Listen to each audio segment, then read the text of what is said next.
All right, so we are live. People are still starting to show up, but we will not wait for stragglers. So a couple preliminaries before we get started, and actually only one preliminary. We're going to go for about an hour. I'm going to say some just kind of general context setting comments. And I have a bunch of questions right now, but we are going to take live ones. So if you have a live question, email it to students with an S at aynrand.org, and I'll try to get to those as we proceed. So I'm pretty excited to talk to you guys. About a year ago, I started work on a book on the welfare state, and when I finished up, I was talking with Yaron Brook, who's the head of the institute, trying to figure out, okay, well, what do we do to roll this out?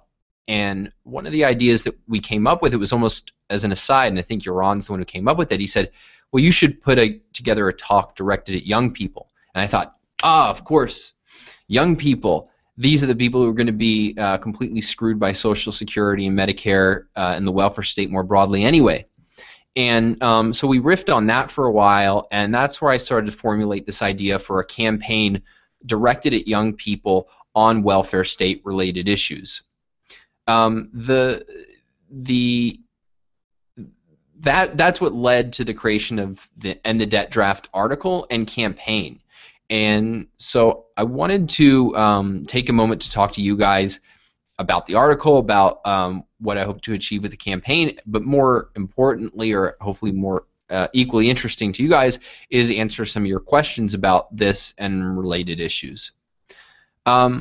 The one more thing I'll say is that the whole reason I got interested in this was, you know, I started hearing, who knows, 6-7 years ago, maybe more, about the problems we were going to face under the welfare state, about the magnitude of the kind of debt that the government was going to be accruing thanks to Social Security, Medicare, and Medicaid, and about the intractability of those problems and about the disaster that was going to happen if nothing was done to save them. And the problem was, I looked around and nobody was doing anything to stop the problem. I mean, sure, there were a lot of people and organizations talking about the problem, but in terms of really formulating solutions and then being able to convince people to embrace those solutions rather than the status quo, I mean, it was really hopeless. And so I think it was really critical. I wanted to see something done, and so I thought it was critical to step in and really take up this as my issue. So it's something I become very passionate about. My goal is to get you not just to view this as an issue that you have a view on, not just to agree with me with the conclusion that we need to scrap these programs and embrace laissez-faire capitalism, but to really take this up as an issue. Whether you're a young person who's going to really be destroyed by these programs if nothing changes, or if you're an older person who cares about younger people and who cares about the future of America. Because I think into the future, what is really going to set off the next economic crisis if it's allowed to continue, which will set off the next political crisis where we'll lose even more of our freedom? I think this is it. This is one of the top issues that we face in the years ahead. So with that, let's get started. And again, for those just joining us, if you have any live questions, send them to students with an S at aynrand.org. All right, well, let's jump right in with what is your proposal to end the national debt? Well, first of all, I wouldn't put it as my goal is ending the national debt per se. My goal is ending the welfare state programs that are exploiting young people, and in particular the way in which they're going to run up so much government debt that they'll completely obliterate the future of young people. So let me just talk about this in my article, but just to quickly frame it. The fiscal gap, which is the gap between the money the government will be spending and what it expects to take in through taxes, is in the neighborhood of upwards of $205 trillion. So that's really the government's true indebtedness, not the 12 trillion or so that we usually hear, or even the 17 trillion that we sometimes hear. That is a tremendous burden on young people, and the burden is not simply the debt. The debt is just one form. The burden is the fact of government spending that money in the first place. It's the spending, it's the taking of resources from young people, whether through taxes or through debt, that is really going to mortgage their future. And so my goal is to end that exploitation, to end the government forcing them to work not to achieve their own hopes and dreams, but to pay for the retirement and Medicare medical benefits of others. And so my plan is very simple. It's how do you unravel that system and get rid of it as quickly as possible. So I am a welfare state abolitionist. I think that it should be scrapped completely. And one of the questions that then naturally follows is, well, how do you get from where we are today to there? Because there's so many people who've planned their lives around these programs and who are really dependent on these programs. And there I have, my view is in effect, that's what economists and political thinkers and policymakers should be debating. So in my forthcoming book, which I'll talk a little bit about later, I think we have a question about that. I talk about some of the parameters that any legitimate plan has to meet. I don't endorse any particular plan, but I mean, basically my view is you can't do it overnight, but you shouldn't take too long. And so within there's a lot of scope for debate. But ultimately, you have to abolish these programs because they all commit the same error, which is they all treat some people as servants of others. That's what the welfare state does, debt or no debt. What the debt does, and the reason I call it a debt draft, is it forces people. It's a form of forcing people to serve the needs of others. So they're burdened with so much debt that they have to pay for that they have to set aside their hopes and dreams in order to pay for other people's needs. And indeed, that's one of the reasons why when you tell supporters of the welfare state, particularly in the left, about the enormous debt that we're headed towards, they don't blink an eye. And they don't blink an eye because they say, in effect, actually, you know, it's funny. I had a discussion with the comedian Russell Brand about this, of all people. It is a long story how we got involved in this conversation, but I said, well, look at what these programs are doing. I mean, they're basically forcing young people to serve old people. And he says, well, isn't that the point of the welfare state? Isn't it, about getting people to serve others? And I mean, he was right. That really is the point of the welfare state. And so people who support the welfare state actually don't, in the end, have any objection to the debt draft. Their only objection is, well, we need to be able to sustain these programs. And so if they're unsustainable, we have to put them on a sustainable footing. But my view is that they are unsustainable, but that trying to make them sustainable is only prolonging the problem. That what we need to be doing is getting rid of the problem, which is treating anybody as a servant. Okay. And a reminder, .org if you have any questions. Here's one that's kind of off the beaten path, but I'll take it. Ever since discovering Ayn Rand's philosophy 5 years ago, I have thought that more educational resources on the topic of metaethics, which is kind of how do we defend what is a rational, true ethical code. I think a defense on that topic is needed for the general audience. I am thinking of new books that explain the reason and proof of egoism in innovative ways, or hour-long documentaries that deal with the issue. What do you think of this as a means to cultural change? Yeah, I mean, if we're talking about changing the culture, then that kind of thing, if it's well done, could be very valuable. I mean, if you think about the welfare state issue, ultimately the reason I mentioned that what makes it immoral is that it turns people into servants. But one of the things is that we've been taught is that morally you should be serving others. And so in order to have change on that issue, part of what has to change, or at least what you have to challenge in people, is the idea that it's moral to serve others, or that it's immoral not to serve others, to pursue your own interests.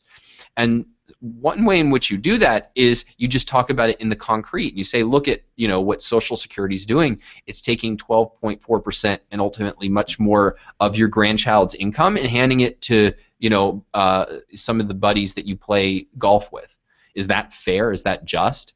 But ultimately, what needs to change is people's fundamental view of human relationships. And so something that's talking about morality itself not just the morality of a particular government program, but what is good and bad, what is right or wrong. Yeah, that's really important. Now, I think there's already a lot of good stuff out there, above all the Fountainhead and Atlas Shrugged, but there's no limit to how much more is needed. But it has to be, I mentioned, it has to be good. There's some things that I've seen that are done in these issues that are not good, they're not effective, and it's you have to be a real innovator to be able to figure out how to communicate abstract ideas to the general public, particularly philosophic ideas. I mean, I have thoughts, but even I think it would be a really hard challenge to write a nonfiction take on Ayn Rand's ethics that really resonated with people and that they would pay attention to. But if you can do it, more power to you, because certainly that would be really valuable. Anything yet, Morgan? All right. Here we go. Do you really think that private charity and families are capable of taking care of our elderly population? What about the elderly whose families are not well off? So that's kind of like the perennial question here. But first of all, I want to challenge one of the assumptions. The assumption is that the elderly need to be taken care of. And guess what? That is not true today as a rule, and it wasn't even true back before Social Security was created. I go into this a lot in my forthcoming book on the welfare state, but let me just make a couple comments. Let's start in the era before the welfare state, because at that point you were dealing with a country where capitalism had only existed for a relatively short amount of time and had only started to enrich us. So if ever there were a period in which the elderly were helpless and as a group needed support, it would be then. What were the facts, though? Well, the facts are that, first of all, the elderly were so successful at supporting themselves that really from the 1880s, when the progressives started pushing for the welfare state, into the 1910s roughly, they did not push for programs directed at the elderly. They said, well, as a group, they're doing pretty well. And statistics bear that out. We don't have great statistics from that era, but just to give some indication, well above 90% of the elderly in Massachusetts, for which we have the best data, were self-supporting, fully self-supporting. That is, not even partially dependent on charity or on government help. I'm trying to remember what the other. Yeah, so you're dealing with, even at that time, well above 90%. Oh, and then how many were outright paupers? That is, they were totally unable to support themselves, had to be dependent on long-term help from others. You're really dealing with a neighborhood of roughly 2 or 3%, as best we can tell. For instance, we hear often about the elderly in that era being confined to poorhouses. But the fact is that these only ever applied to 2% of the elderly population, and by the time we reached Social Security, that had declined to 1%, because people were just that much more prosperous, that much more successful at supporting their own lives. So now we fast forward to today. The elderly as a group, even if we're not counting Social Security, even if we're talking about Americans who are, say, like 55 to 65 in that era, you're dealing with, as a group, the wealthiest people in America. So the fact is that most people, the vast, vast majority of them, are able to support themselves throughout their life, including in old age. And that's in a situation where the government has been taking a ton of money from them during the course of their working lives. How much easier would it be if, instead of having 12.4% taken from you, which is huge, I mean, 12.4%, let's pause on that. I mean, that is more than 1/10 of your income. For a person who's earning $100,000 a year, let's say, when they're 45 or whatever, I mean, you're dealing with having to pay for a car a year for other people just from Social Security, not through government's other programs. So they would be vastly better able to support themselves. And if they weren't depending on Social Security, as many people do, or assuming there was going to be Social Security, I think you would see people plan much better for their old age. But what about, as the question goes on to say, elderly whose families are not well off? So we're talking about now elderly who are not self-supporting and who don't have families who will support them. Now, let's remember, part of the way a family supporting can be, and often was before Social Security, that they would, they would come back and live with their son or daughter. So it's not that the son and daughter would be paying, $1,000 or $2,000 a month to support them. They would be in effect giving them room and board. But is it true that there are some who would not be well off and whose families wouldn't be well off? Yeah, absolutely. I mean, there's no getting around the fact that you have no guaranteed amount of wealth. It's as wealthy as we are, that's still something that has to be produced. It's something that you have to save and plan for to make sure you have over the course of your life.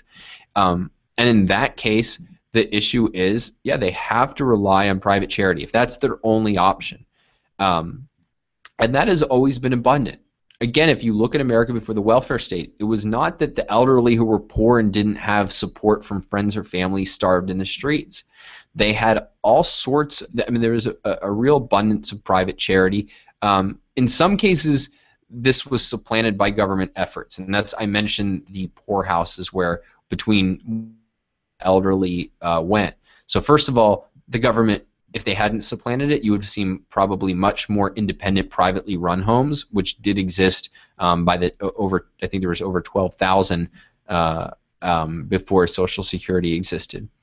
But you have to look at it from the other perspective, because there's an implicit assumption that, well, they have a right to be supported, and if you can't guarantee that they'll be supported by private charity or by their family, then the government has the right to force me or you or somebody else to set aside, to give up, surrender their money and set aside their pursuit of happiness in order to guarantee them that income.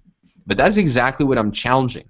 What I say is that even if they are in need through no fault of their own and we're genuinely sympathetic towards them, that does not entitle them to somebody else's income. It doesn't entitle them to somebody else's life. And you have to remember that all discussions of the welfare state often become very vague and abstract because they're all in terms of dollars and cents. But you have to remember that what that dollars and cents represents is something that a person earned and they really had a vision for. Like, I'm going to use this to send my kid to college or to start a business or to start a family. And that if the welfare state didn't have that vagueness to rely on, like if the government had to come by and dump somebody's grandmother off in your front yard and say, here, you watch her for 6 months, it would be really hard for them to get away with it because it would be too clear that they were turning some people into victims. But think about it from the other side. Think about it from your own perspective. If you were, say, older and you needed health care, an operation you couldn't support, would you feel like, oh, I should go over to my neighbors and demand that he help me because after all, I'm entitled to his help? I don't think, I certainly wouldn't do that. I don't think most people in America would do that. What would they do instead? They would ask. And frankly, most of us would be pretty understanding if our neighbor said, hey, look at Jim, I'd love to help you, but look, I'm trying to pay off my home. I'm trying to, pay the bills on my car. So I think if you adopt, that is, you don't just think of these vague, abstract people in need in general, but think of yourself and how you would treat other people. And remember, keep in mind that morally, what one person doesn't have the right to do to another, he can't magically gain that right by ganging up with other people or by going to the government.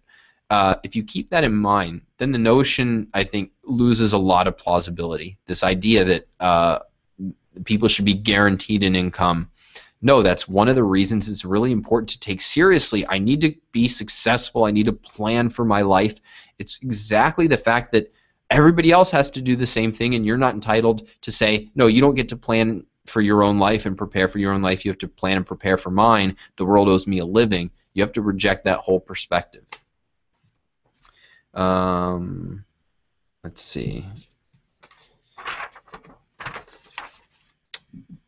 Okay, so there's a question about my book that I've mentioned a couple times, so I might as well tell you a little bit about it now. So the title is Roosevelt Care, How Social Security is Sabotaging the Land of Self-Reliance. And it's just as an aside, that's I was writing this book a while back, and I was also taking classes at the institute, the Ayn Rand Institute, from Leonard Peikoff, who most of you probably know of, and I did a short paper on Social Security for him. And at the last minute, I said, well, the title is kind of crummy, so I slapped this Roosevelt Care one on there. And I remember him saying that's great. That title alone, that makes the whole argument. I said, all right, well, if it's that good of a title for a paper, might as well attach it to a book. But in any case, the book is not, as most books on Social Security are, this really wonkish, complicated accounting type book calling for private accounts or something like that. This is really the history of America before and after the welfare state. And what it's really doing is the support for the welfare state depends on a certain story of America, one in which life was pretty bad, particularly for the elderly, until the government came along and said, you know what, we're no longer going to be so selfish and mean-spirited. We're going to take care of our citizens through programs like Social Security, Medicare, and so on. And what I'm challenging is that whole account. Say that life was, individuals flourished in the era before the welfare state. And that the welfare state, far from making us better off, has made us far worse off. So it's primarily history. Part 2 does go into what kind of policy should we have going forward and why is that moral. But there's a lot of new material in there that I don't think I don't think indeed virtually anybody has heard before, about the kind of innovative entrepreneurial attitude towards one's own life that Americans took, and about how that enabled them to deal with life's challenges, including the challenges of old age, in a really effective way. I mean, I gave you some of the statistics on how successful even elderly Americans were in that early era at preparing and supporting their own lives. The book is now done. We're doing layout right now, and it should be out in early June. If you want more, you can follow us at the Ayn Rand Institute website, aynrand.org. And in particular, you can follow it if you follow my work at endthedebtdraft.com. One of the really exciting things about this book is, even though the first book I did with Yaron Brook, Free Market Revolution, was a bestseller, I decided that for this book, I did not want to go with a traditional publisher, because I'm really trying to reach young people, and young people have no money. And so I wanted to be able to give away the book for free in PDF, and to be able to sell it very cheap in other formats. So that's exactly what we're going to be doing. The book will be available free to anybody who wants to download it, and if you want it in a more enjoyable format, whether hardcover or ebook, it'll be cheap, just a few bucks. So stay tuned. I think that having that affordability is going to really open up some marketing doors we didn't have before, and I think we'll be able to reach a lot of minds. And so I'm really eager to hear what you think about it, and I hope that you'll read it and help me promote it, because I think this will be an amazing tool for the End the Debt Draft campaign. All right. Criticizing these programs, I take that to be welfare state programs, is toxic in politics. Do you think the type of change you're working towards is even possible in our lifetime? Yeah, and if I didn't think so, I wouldn't bother doing it, because first of all, I think this problem will come to a head in our lifetime, and indeed, I think it's going to come to a head in 10 to 20 years. And after that, there's nothing left to argue about. But also, aside from the fact if I care about what happens to my daughter after I'm gone, I'm not particularly interested in what happens after my lifetime. Now, when I say what changes are possible within my lifetime or within our lifetimes, do I think it's that we'll embrace laissez-faire capitalism in 10 to 20 years? No, I don't think that's true. But I do think that we can see great strides towards abolishing the welfare state in a relatively short period of time. Now, just to get a little bit of a frame of reference, the fact is that when people view something as immoral or moral and they really take that on as a crusade, change can happen very quickly. And I think we've seen that very recently, in fact, in things like marijuana legalization, which was thought impossible even 5 years ago, or at least not possible in the foreseeable future. And now it looks like fait accompli over the next 5 to 10 years across the nation. Same thing with gay marriage. Again, this was something that was just viewed as not going to happen, and then suddenly everything changed. Now, I think those are easier battles than abolishing the welfare state, but what it illustrates is that when people view something as immoral, when it's not just seen as here's a problem, what do we do, but as here's a real moral issue at stake, things can move very quickly. The question is, how do you get people to see it that way? It's a challenge, but it's less of a challenge than we sometimes think. In my view, most Americans don't support these, or let me put it differently, they wouldn't support them if they can see, if they understand the issue. That is, they don't have to change their whole philosophy of life in order to reject the welfare state. Most people, when they think about the welfare state, the attitude is not, well, I need these programs and I'm desperately going to fight for them, but that, well, others need these programs, and so we might as well do it since it's not that harmful, and hey, you know, I could even get something, so that sounds pretty good.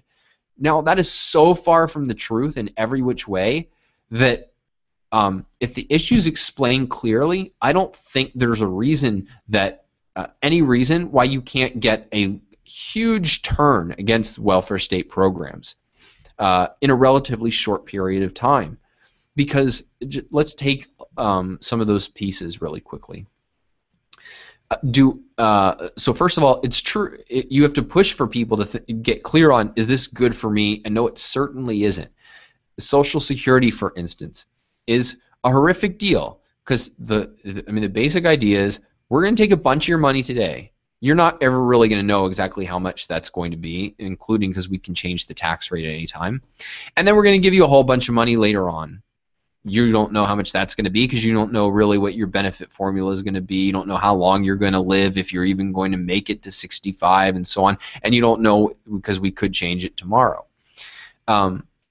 Indeed, the fact is that what people are getting when you compare it to what they're forced to pay to the elderly when they're younger is so unbalanced now that basically they're breaking even, which really means losing a ton of money because they could have invested that and made a lot more if they were planning for their own retirement. So, and by contrast, the fact is most of us are pretty capable people and are able to be self-supporting, and if we kept our own money, the ability to plan for retirement is not the hardest problem in the world. But what then about others? Well, first of all, part of when you deal with others is having the respect of not treating them as infants, but as people capable of doing what you're able to do, which is think and plan and govern their own lives. And so that one should not ever have the attitude of, well, I'm able to do something, but other people are kind of helpless and hopeless. Are there a handful of helpless people out there that you might sympathize with?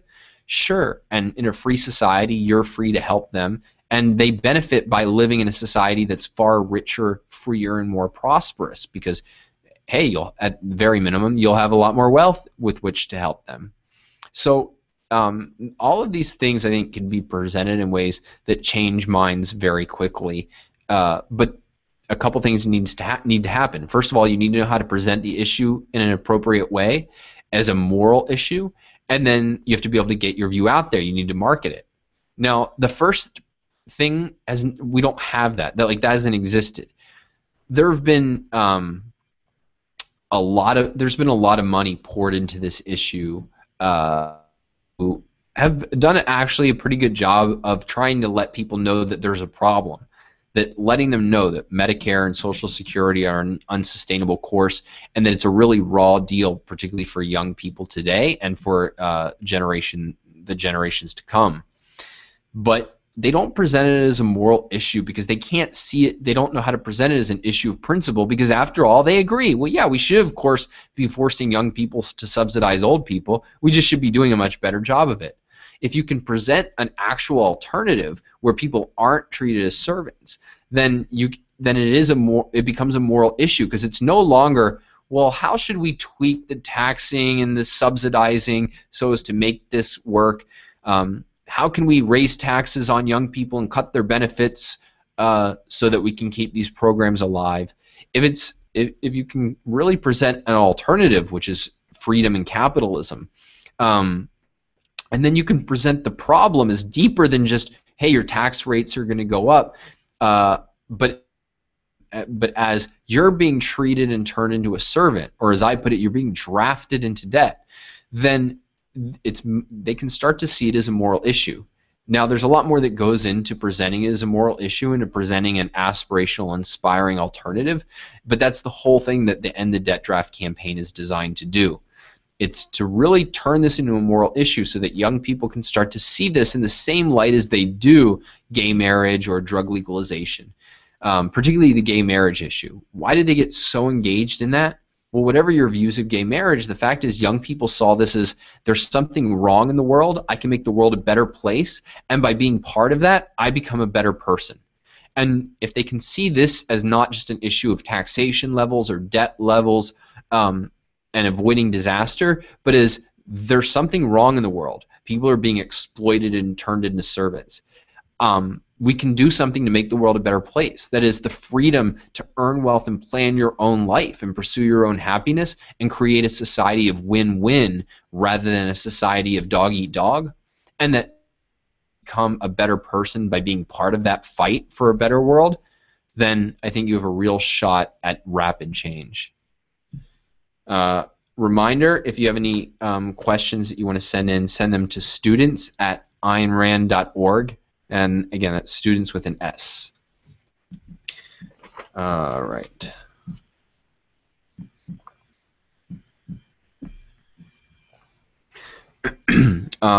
So one question I was going to save for the end, but what the heck, I'll do it now. How has the End the Debt Draft campaign been received? What are your plans for it? So I think we've been at this now for just a couple months since the manifesto went live. I think it's been really exciting so far. So just for you guys who don't know, some of the things we've been up to. In addition to the manifesto and in addition to the forthcoming book, I've also launched a weekly series of podcasts called The Debt Dialogues, which you can find both at endthedebtdraft.com and on iTunes. Just search for, well, The Debt Dialogues. In interviewing a guest on different aspects of the welfare state and how to think about it, I think it's been fabulous so far. We've had some really big guests, including some top economists, and even one of the trustees, one of the 6 trustees of Social Security and Medicare. So that's one thing I'm very excited about, and that's going to be building a reservoir of educational material, free educational material for young people that I think is going to be indispensable to creating a movement, because to have a movement they have to be well educated in these ideas, and so that's I think a really important tool. Some of the other things that have been going on is that I've been traveling around the country now doing debates on this issue, and I've done 3 so far. I'm sure there's going to be more to come. And what's amazing is to see how powerful these ideas are, even when paired against ideas that everybody already agrees with. So I did a debate, for instance, the first one sponsored by the Undercurrent at the University of Wisconsin-Madison. And we had 250 people show up, more online, and we really affected the way that people were thinking about this issue, even on a campus as left as Wisconsin, which Madison is pretty much famous for being one of the most progressive-oriented schools or left-oriented schools in America. In fact, at the end of the debate, 2 people said they actually changed their minds in the course of the debate. And given that we didn't, he came in supporting the other side, I have to believe that we made some impact. And frankly, I've never seen that. I've never seen people actually change their minds in the course of the debate. You don't really have a debate to change minds. You have a debate as advertising. So really great sight to see. We also, I've been speaking, I was on Capitol Hill the other day talking about these ideas, been meeting with a lot of organizations to figure out how we can work together to promote this campaign. Some cool announcements hopefully coming out in the weeks ahead. So there's a lot going on. The basic idea is that I'm trying to build the reservoir of intellectual content, and then looking for really innovative ways to distribute it. So I mentioned the marketing issue. The real key to being able to build a movement, and the real thing that the End the Debt Draft campaign is focused on now that we have a lot of our core content available, is going to be how do we just get this into the most hands possible, and then how do we actually try to direct the people into whose hands it ends up, so that they're active, so that they really take action. Because part of the reason I called this the End the Debt Draft campaign is I wanted to remind or activate in young people the knowledge that, you know, there was a time when young people got active on an issue and had a real impact, where they helped abolish the military draft, and that we both can and need to do the same thing today. So driving action is critical to the whole campaign. And there, you know, we're just getting started. I think one of the questions is, well, what action should people be taking? And at this point, the major thing is get the ideas out there on whatever scale you can. And so I say to people, really the two top things that they can do at this point is, one, distribute the End the Debt Draft manifesto and ultimately my new book as far and as wide as they can, or any other resources they think are good in this issue. And then two, put on events, and the events can be with me or with other speakers. Other speakers at the Institute who comment on various aspects of this issue are Yaron Brook on inequality and Rituparna Basu on healthcare. But basically, it's get the ideas out there on whatever scale is available to you. And I think some students really are taking action. Some members of the community are taking action by trying to support the students who take action. I think that's a great thing that everybody can do. Okay. I talked about that. Oh, so one question that comes up is, what about Social Security privatization? You know, I've kind of made some mocking remarks a little bit towards that. And there's a question of, well, why don't we support it? And I'll give the best case for supporting it before I explain why I don't. So the best case for supporting it is not that it's a good thing in and of itself, because, well, I'll get to that in a second. Well, it'll get people used to kind of making their own decisions about retirement, and then we can, you know, get them to embrace getting rid of the program altogether. And I don't think that that works, because the very reasons that lead people to support Social Security make it impossible for them to support private accounts. And if you could get them to support private accounts, you will have done the work necessary to convince them to get rid of the program. So let's then focus on that issue. The problem with private accounts is that they commit the same error as Social Security. So Social Security is based on really two different issues that get blended together. And so let's separate them out. One is it's supposed to help all our old age, right? And it's sometimes even misleadingly presented as an insurance program or forced savings. You're going to set aside money and then you'll have money there for retirement. Now, it's none of those things. All it is it takes money from young people today and gives to old people today. That's it. There's no savings. There's no investment. It doesn't help you prepare for retirement. All it does is take money and give to people who are already retired. That's it. But there's a second issue that Social Security aims to do, and that's precisely the idea of it's supposed to be, in effect, charity for the elderly. It says, for those who can't support themselves in old age, well, now they have Social Security to rely on. And the way that these two arguments show up in practice is, if you attack Social Security and say that, look, I don't need this, I can prepare for my own life, people will say, well, what are you going to do, take money from grandma? What about those people who can't support themselves? On the other hand, if you attack it, you'll also hear the opposite kind of view, which says, look, this is an earned benefit, I paid for it, I want to have the right to it. But now those are two different views. The Social Security private account proposal appeals to the idea of, well, the government should still be forcing us to prepare for our own retirements, but so it's focused on that rather than the service argument that we need to serve and save and spend on other people's retirements. But that first part is as illegitimate as the second. So the second is wrong because no, there's no moral, it's immoral to force some people to serve others. It's immoral to treat young people as servants to be exploited in order to give other people handouts.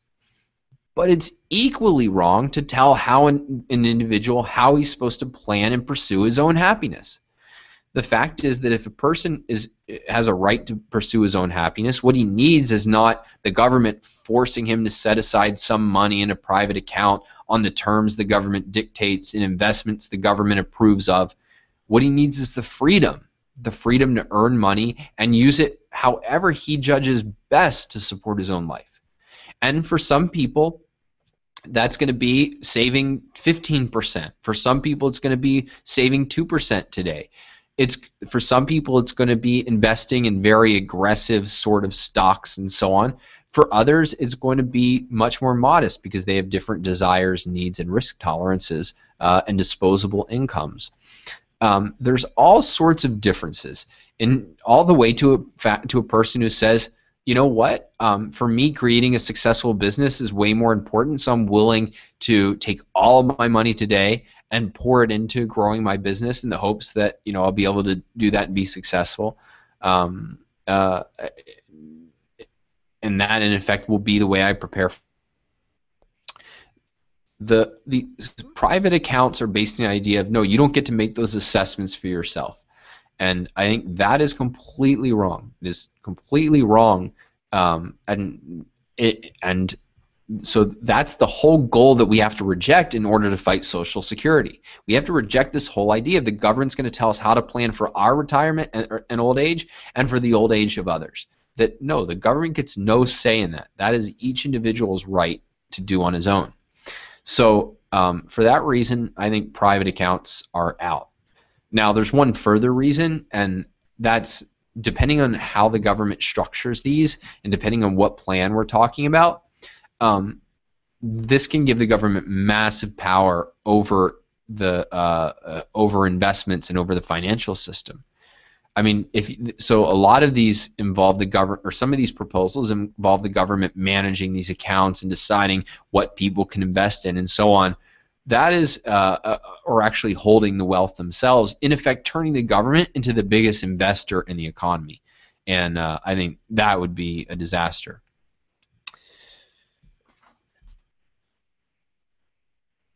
All right. Any live questions? Okay. Oh, so one of the questions we've got says that, you know, I've rejected this idea of Social Security as an earned benefit, but isn't there a trust fund? I deal with that in my book. We also deal with that in the podcast I mentioned with Charles Blahhouse, the Social Security trustee. So I encourage everybody to listen to that and read the book for a more in-depth account. Let me just say a little bit about what the trust fund is and isn't.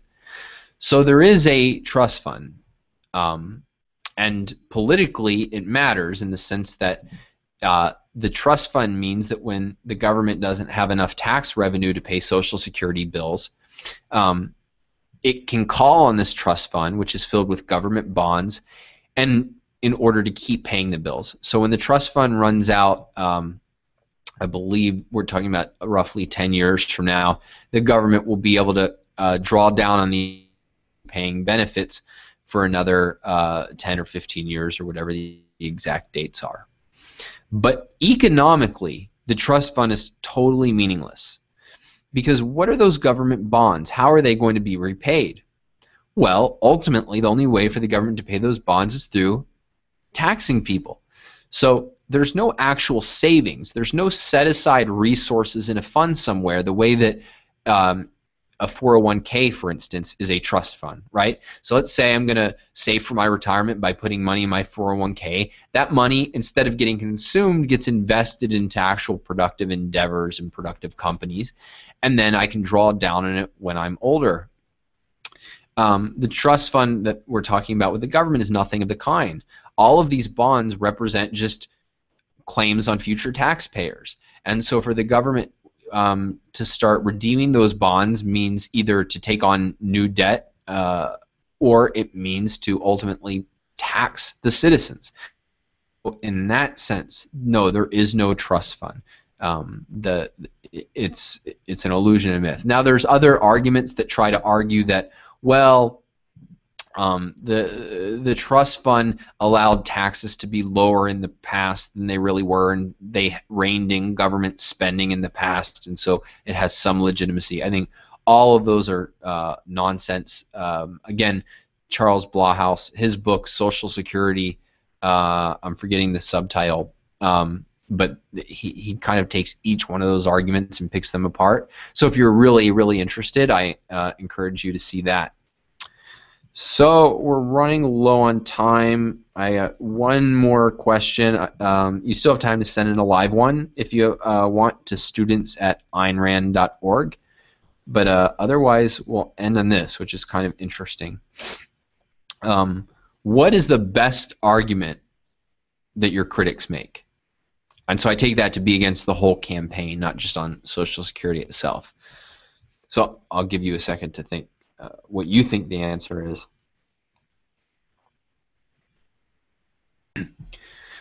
So I wouldn't call this exactly the best argument, but I would say it can be the trickiest and most confusing to people. And that is that what I call the obligation fallacy. And it's the idea of, well, look, this idea that you just get to keep everything you earn ignores one really salient fact, that we benefit from living in a society. We aren't born into an island, and therefore we have an obligation to give some, not all or most of our income back to the society that's benefited from us. We have to pay our debts. It's wrong not to pay our debts, and the fact is that all of us have benefited from teachers, from being able to drive on roads, from all the things that previous generations did before us. And since we can't pay them back directly, all that they ask is that we continue to support the institutions that made our life today possible. Now, that I think is a pretty tricky argument, and it has some plausibility. And the reason it has plausibility, I think, is that one of the best features of Americans is that we reject the idea that a person deserves the unearned, or to put it a different way, we think, well, if you earn something, then you have the right to it. If you earned your success, then nobody should punish you for it, even if you're more successful than other people. And this kind of argument appeals to that and says, in effect, look, if you really care about people getting what they've earned and not getting the unearned, then you have to support the welfare state. And that it gives it a real plausibility that I think it doesn't otherwise have. Now, I address these arguments in various ways, both in the Debt Draft Manifesto and on Ayn Rand's blog. And so the Ayn Rand Institute blog, rather, Voices for Reason. If you go to ari.aynrand.org and follow our blog and follow my posts, I've tackled this in a bunch of different ways. But let me just answer kind of in a nutshell what's wrong with that. So what it really reduces to is the idea of, we gave you a bunch of stuff and now we own you. What's missing, though, is any issue of consent. Now, it's true we have obligations to others, but those obligations really are of three kinds. One, anybody who's benefited us, we owe gratitude to. Two, we have to fulfill any commitments we voluntarily assume. And three, we have to respect other people's freedom and property. Now, just by contrast, what the welfare state does is it says we're not going to show gratitude towards people who benefited us. Indeed, we're going to smear them as the evil 1% and take as much from them as we can. Two, it imposes involuntary obligations on us by saying that we have to support other people's retirement or other people's housing or other people's medical care. And 3, in order to implement this, it takes away our freedom and property by. But now let's then highlight the real fundamental mistake in this idea of the obligation fallacy or the obligation myth is that it ignores the issue of consent. It says that other people, just by the sheer giving you of stuff, whether you want it or not, whether you value it or not, now have some claim on you. And I liken this to, and for those of you who follow our blog, I use this analogy there. I liken this to the idea that you can walk down a mall and, like, you know, Apple can throw an iPhone into your bag and now demand payment. It's basically people get to give you stuff and then tell you what it's worth to you, and that is complete nonsense. That if other people are going to give a value to you, only by your consent can you have an obligation to pay them a given amount of money for it. But now think about the kinds of examples that were given in this argument, which is the teachers you learn from or the roads that you drive on. Set aside that the government shouldn't be providing these services in the first place. The bigger issue is it's not that there's a bunch of teachers or road pavers sitting around unpaid waiting to be paid. They were paid, and they were ultimately paid by taxpayers, including your parents and so on, for their work. So the idea that somehow now you're in debt as a secondary issue is complete and utter nonsense. That what really went on in these cases is a really horrible mistake was committed. The regulatory welfare state put the government in charge of a whole bunch of things it shouldn't have been in charge of. And instead of having the individuals who use these services pay for them, it gave it to the unspecifiable taxpayers.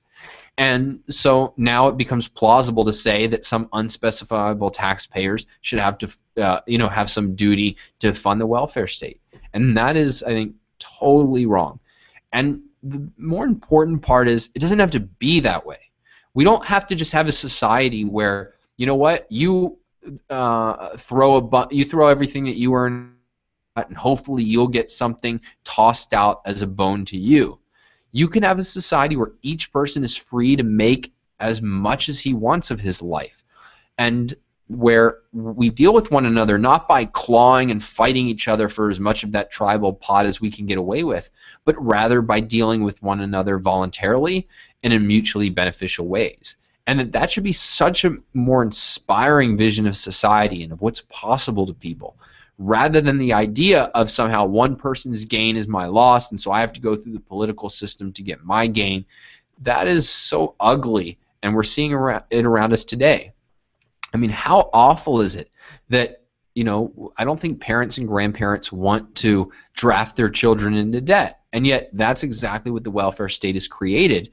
And the idea that this is some moral achievement and some noble cause rather than just expropriation and exploitation, I think is a real outrage. I think it's obviously one of the worst things that we're dealing with in our era, and that's why I'm fighting it in the End the Debt Draft campaign. So unless we have anything else, thanks everybody for joining us, and look forward to hearing from you. If you want to contact me directly, please email me at dwatkins@aynrand.org, and you can find my work and the rest of this campaign at endthedebtdraft.com. And if you want to take one small action to help out this campaign right now, the thing I encourage you to do is go to facebook.com/debtdraft and like our Facebook page. So thanks again, and I'll talk to you soon.